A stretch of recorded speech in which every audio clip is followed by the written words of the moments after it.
Hi, everybody.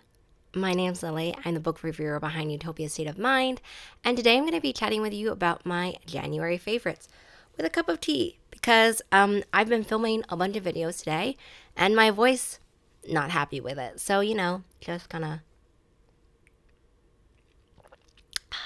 little tea ASMR for you as well. I want to chat about my January favorites.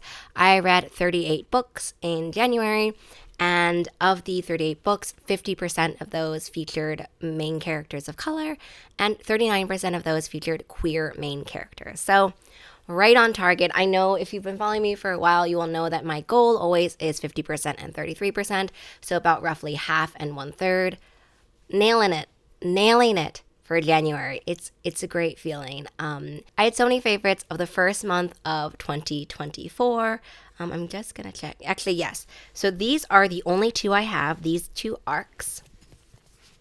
The Principal Moments and Fathomfolk. They are coincidentally also the only two books I have of all 38 that I read in 2024. But here you go. So let me just start off chronologically. Let's take a journey through January 2024 with you. The first book I read that I loved was Most Ardently. This is the most recent. You saw me like loading in my brain. This is the most recent of the Fierce Reads remix series. Basically, they take classics and they ask marginalized authors to put a spin on the classics. This one was a retelling, reimagining of Pride and Prejudice, and it was so good. Like, I was trying to think, and I'm gonna do, I think, a video about the whole series in general, but I was trying to think, is this my favorite one of them? And I think, though, that the Great Gatsby one, which, oh my god, what is it called? I don't remember. I'll obviously put up the covers on the screen, but the Great Gatsby one still, I think, is my favorite one, but Most Ardently, solid favorite second. It was just such a beautiful queer reimagining of Pride and Prejudice. Also, the ways in which we see like the prides, we see both of these queer identities as well within the historical fiction time period. It just felt so beautiful. I feel like, okay, we've all read, I probably like 5 million Pride and Prejudice retellings. This one has to take the cake. You saw also me loading for a second. It has to take the cake of my favorite Pride and Prejudice retellings. It was just heartfelt and heartwarming. It has all of those perfect little nods to what you might be expecting at Pride and Prejudice retelling, but also has this unique and inventive and conversational take on the original in the ways that it talks about queer pockets of happiness. It talks about privilege in queer spaces, specifically in historical fiction time periods as well. Like, it was just so perfect. I loved it so much. Actually, I have a copy of Most Ardently somewhere. Also, if you're new to the channel, this is also what happens. Everything is kind of like, I would say, 75% planned. The next one I want to talk about, because we're going historically, we're going chronologically through 2024, which is Fathomfolk. Oh my god, something's slipping out of it. Oh, my bookmark is slipping out of it. My bookmark and my little thing that I got is slipping out of it. Fathomfolk. It is so beautiful. You can't really see it because it's so shiny, but here it is. It is so gorgeous. I did not know what to expect, honestly, for Fathomfolk, but this is how my reading journey went for Fathomfolk. It was like, oh, sirens. I love sirens. That was my first reaction to Fathomfolk. But then actually it talks about power and leadership, and it talks about rebellion, it talks about change, resistance through a variety of different characters who are all struggling to figure out how much change, how much violence, how much resistance is necessary to make change. It talks about oppression, it talks about prejudices, it talks about stereotypes, it talks about it just like it got me with the sirens, and then it kind of did a gut punch in the feels about how it talks about all of those different themes of resistance and identity and change and what our own individual impact will make in a system. I just loved it so much. You definitely have to check out my review for this book I'm honestly not sure when this video is going up because I have another video that is jumping the queue. There are a few videos that are jumping the queue, so I'm not really sure if my review for it will be up. Please check the description box below because obviously if it's up, I will post it down below. But I don't think I can feasibly, more comprehensively sum up my thoughts than that review. Like, it took me a while to write, honestly, that review because I just had so many feels, honestly, for Fathomfolk. The next one as well is The Principle of Moments, which, as you can see, I've tabbed this one. I was actually on vacation when I read Fathomfolk, so I didn't have my physical copy with me, but I was able to read this one physically, and you see my little tabbies there. I love this one so much. This is not the final cover, so maybe I should just show this one. This was a Yalk exclusive one. I don't think I did a haul for Yalk in 2023. But this is one of the ones I got, and one of my honestly most prized possessions because it was also signed by the author. So by now, you will know that I will be doing a panel actually with both of these two debut adult sci-fi fantasy authors. The Principle of the Moments, I've been a long-term Doctor Who fan. In college, the very, very first episode I ever saw was the Van Gogh episode.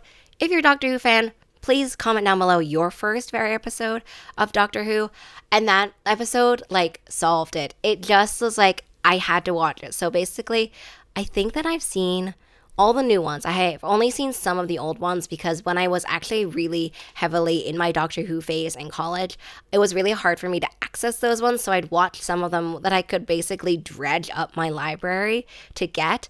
But honestly, they weren't exhaustive and they weren't also sometimes even complete seasons. Like, I would not say that I've watched the old ones just because of how random my experience with them was. But this one is like Doctor Who, you know, in a nutshell, right? It talks about prophecies, which Doctor Who doesn't necessarily do as much, but it talks about prophecies, talks about time travelers, it's sci-fi, it talks about oppression really heavily, which I loved so much in this book. It talks about the oppression of people, how used to it we can get, and also what it takes to kind of break out of that cycle.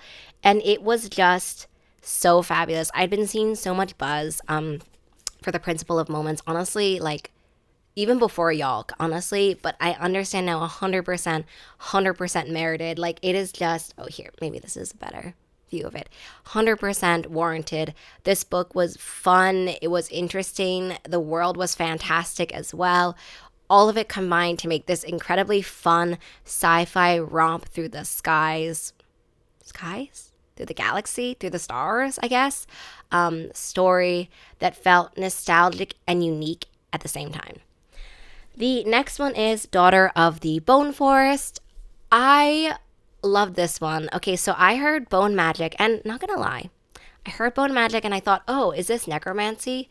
And if you've been following me for a while, you'll also know that I love necromancy. It's not necromancy, or I mean, there are some necromancy magic involved, but the actual bone magic is not necromancy. It's more of like a transformation familiar type magic, not familiar in sort of a sense of similar familiar, but in the magical idea of having a familiar animal companion, I guess. The world building for this one was fantastic. I loved how the forest actually, in some parts of it, becomes a second character or another character. It's also dual perspective. It's a queer YA fantasy, and it has a little bit of like opposites, because definitely opposite / rivalry-esque. They're not really rivals, but one of the main characters is determined not to like the other main character, which in a YA fantasy, in a queer YA fantasy, you know, that's gonna have mixed success, honestly. But I loved how it talks. There are magical training scenes. There's a school setting as well for some of the book. And so I loved also, I think why I love the book so much is that I loved how it talked about war, resistance, and change, right? One of the main characters is very much not interested in being involved in the war efforts, not interested in all. She's like, miss me with that. Not interested. But then she really, throughout the course of the first book, and more towards the latter half because it is a series, has to really think about, is that right? If I have a lot of power, if I have friends who are fighting, if I'm involved in my community, if I'm involved, is that right for me to sit by and do nothing? Is it? You'll see if you read the book. The next one is Amor Actually. This one, I read this one on audiobook and it is spicy. It is a romance anthology. It's basically Latinx voices that put their take on Love Actually. So if you love like the bare bones of Love Actually and we're like, that's too white, which like honestly that was pretty white. Then you definitely need to listen to Amor Actually. I would also recommend listening to it because I thought the audiobook narration for this was fantastic. There are two narrators, and I don't remember how many stories there are. I think about anywhere from 5 to 10, anywhere from 5 to 10. Honestly, this also had authors that authors that I know and love. Some authors that were new to me that I also really got to know and love as well, but authors that I know and love. So it was like a really short bet that I would like this. But as someone who watched Love Actually probably every year for like a good 5 years, mostly because it is just on TV all the time. Like, how can you escape that sometimes? Even when I wasn't watching it, like sitting down, during that time period, sometime within the other years, I'll just, flipping through channels, Love Actually, every holiday season. Like, it has become such kind of a cultural icon, but reading these unique takes on it, and also in sometimes more realistic takes on Love Actually, more diverse, more queer, like, it was kind of like a balm to my soul, essentially, because also when I first saw Love Actually, I wasn't really thinking about representation. I wasn't thinking about sort of whether or not I could see myself in the characters at all, which I could not, but, at the time I kind of just thought that was like, oh, no one can see themselves in characters. That's fine. Even though I don't share a bulk of the identities in Amor Actually, this one was just so heartwarming to see, especially now with the perspective knowing about the importance of representation. It was just fantastic. I would definitely recommend it. Specifically, I think that I will re-listen to this for the holiday season if I can, just to like bring back all the serotonin. Serotonin? Dopamine? Bring back all the good feels. The next one is Gone Wolf, which honestly I had read, is it Moth? Me Moth? I don't remember. I will leave the cover above. I've read a book by Amber McBride, which I think is the author of Gone Wolf, before. And I think that was like a novel in verse. So I thought that Gone Wolf would also be, but it's not. There are some parts, though, that are fantastic. I would highly recommend the audiobook because there are some audiobook narration, audiobook production choices, which, like, just took me out. They took me out of what I was doing for a second, and I was just shocked. I don't want to spoil any of it, but please read the audiobook. Like, it was so fabulous. It is a middle grade story, which honestly kind of felt a little bit like a bait and switch at some points because of how well certain plot twists are done. It talks about middle grade readers' impact in lives and also like the impact of politics, racism on middle grade readers, on middle grade people, and how it will kind of make them make sense of the world, I guess. It feels this weird balance between being removed from our world in the sense that it's in the future, but also feeling so close to our world as well in the ways that this author has taken our world, skewed it a little bit, and then kind of plopped it in the story. It was just such a treat to listen to. It made me think. It also was one of those books where I was listening to this on audiobook, and also then I went on vacation and I wasn't able to finish it, and I could not stop talking about on vacation. Literally, I was like, hey, you know what's fun? I'm reading this book, or maybe not it's fun, but what's interesting? I'm reading this book and I cannot stop thinking about it. That was Gone Wolf. The next one is Free Period, which is this middle grade book about period equity, and like that alone would already make me love the book. I love the fact that we're trying to destigmatize menstruation, that we're trying to talk about the taboos, we're trying to talk about the inequities in terms of like menstruation products, in terms of access, in terms of cost. Like, I loved that conversation so much. But I think what really grounds Free Period is this intense, developed, vivid character work that goes into the main characters. There are two. It's kind of like dual perspective. So there are these two friends, these best friends, and they are so funny, so heartfelt. It manages to be hilarious and like Laugh crying is like the emoji, I guess, for their friendship, because they have so much character each uniquely there, and then their friendship is like this chaos. It's like a chaos demon friendship, and it's like, can you use your chaotic energy for good, essentially, is the theme of Free Period. I read multiple quotes aloud to my whole family when I was on vacation, and I was like, this is so funny, and then I would laugh and they'd be like, that's funny, but like, what is the context? Free Period was so great. Reading this as an adult reader brings me back. Like, I wish that I could give this book to every middle grade reader, but I wish I could give this book to me specifically when I was a middle grade person. And the final one is Butcher and Blackbird, which, like, I read the entire Butcher and Blackbird on the plane. It just, like, had all of my really fun, niche, quirky interests all in one. It is spicy. The spice is spicin' in this adult romance. So let me break down, okay, why I really love this one.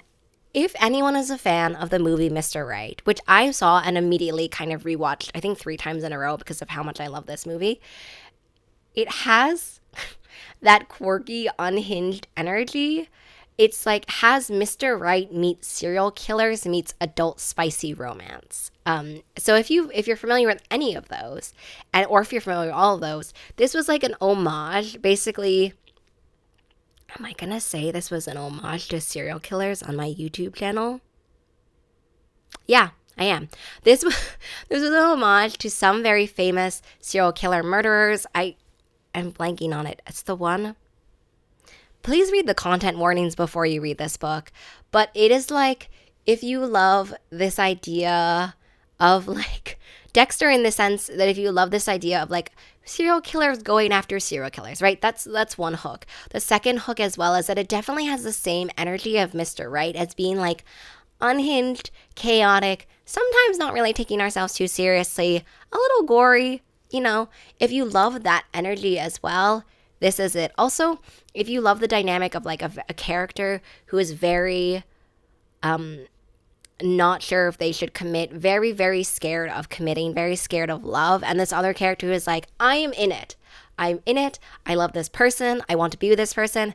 I'm in it. Like, but I can't be too much in it because it's gonna scare away this person. If you love those dynamics, Butcher and Blackbird, like, it is very much a book that once it finds its target audience will be a favorite, but also very much a book where, like, if you're not its target audience, I definitely see how you will not like this. I'm so excited for Leather and Lark, though. Like, I cannot wait for this book. But anyway, those were my favorites of January, the first month of 2024, which was honestly a fantastic reading month. I loved this month so much. Oh, wait. In 2024, I'm totally forgetting how this goes, right? We're supposed to also talk about how it went for me personally and what I did and made. So, okay. In 2024, I had a rough start. Like, I was sick for 3/4 of the month. It was my birthday month. I was sick for 3/4 of the month, and also I went on a mini vacation. Like, it was a month that was supposed to be full of a lot of really fun things, and they were, but also like an up and down, basically. So I started off 2024 sick. And I was like, oh, okay, this cold, because I took multiple tests, this cold flu thingy, like a week max. No, it was like, so my birthday was in the latter half of December. My birthday was in the latter half of January, and I was sick almost until my birthday. Like, the week of my birthday, I was thinking, am I gonna be able to actually celebrate my birthday? Like, I just am not feeling it. But I was able to, and so actually I did a very small celebration for my birthday, because in 2023 I celebrated my birthday with a very small group, but we went out to a restaurant, and I thought that was going to be okay, and it wasn't okay, and I got COVID and I could not go on vacation. So this year I learned from my mistake, and not only did I not have a big celebration for my birthday, I also got sick before my birthday, which I guess my body was like, not repeating 2023 again, so okay, I guess. I had a very small thing for my birthday, and then I went on vacation to Canary Islands, and that was fabulous. The temperature was much warmer. a lot warmer because it is an island. I don't know if all islands actually are warmer. I don't know why I said that. But I had a lot of fun. You'll see kind of wrap up posts, photo dumps essentially for January on my Instagram, which I will link down below. But don't expect a lot, honestly, in those because when you spend 3/4 of a month sick at home, you don't have a lot to share. But January was the month of the balaclava. So basically, I was with a few of my friends in December and they saw balaclavas and they were like, oh, I really like this balaclava, but I'm not finding the one I want. And then I looked at it and okay, this was the hubris, I guess. I looked at it and I was like, I could make one of those. It has to be super easy. And to be fair, I've made three in January, or I made three in January. So by the end, yes, it is pretty easy, but there's always when you first start a new pattern of having to work out the quirks, work out what makes sense, because obviously not everyone has the same thought processes. So sometimes it doesn't make sense in your head and it makes sense in their head. But I made three balaclavas, and so I will insert a photo, and you'll also see a photo in the photo dump. But I've only kept one of the balaclavas. I guess this will be like a jump scare cut, basically, of me wearing this balaclava. But this is it. It has this stripe pattern, which honestly, I saw a picture of Maisie Peters with a balaclava, which had this kind of similar stripe pattern and was obsessed. So it has a similar stripe pattern. It has a brim that is a different color. It has tassels, so you can kind of like scrunch it up if you want, which I really appreciate, honestly, with a balaclava. I've worn it a lot since I made it. I'm honestly not sure if I'm a balaclava girly. I'm not sure if I'm living in a balaclava city actually either, but I really like it. This was really fun to make. It was also made with a lot of scrap yarn from the other balaclavas you'll notice. There's the green and there's the blue. It is really fun because I don't necessarily really like wearing hats when I go out. So that's been really fun to make, and that's my third balaclava. And also another person was like, hey, I saw you made a balaclava for this other person. Can you make me a balaclava? So 2024 so far is the year of balaclavas. I'm still working on a cabled scarf, which honestly I hope that I can show you in 2024 in February's wrap up, because I'm finished with it. Like emotionally, I'm done with it. I understand now why people work on multiple projects at once, because emotionally, I'm finished. I just honestly wish that I was finished in real life, period. So that's all I really did and made in January of 2024. February hopefully will be more on track, honestly. But yeah, that's my January wrap up. Please let me know down below what things you really enjoyed, did, and made in 2024. And I will see you in the next video.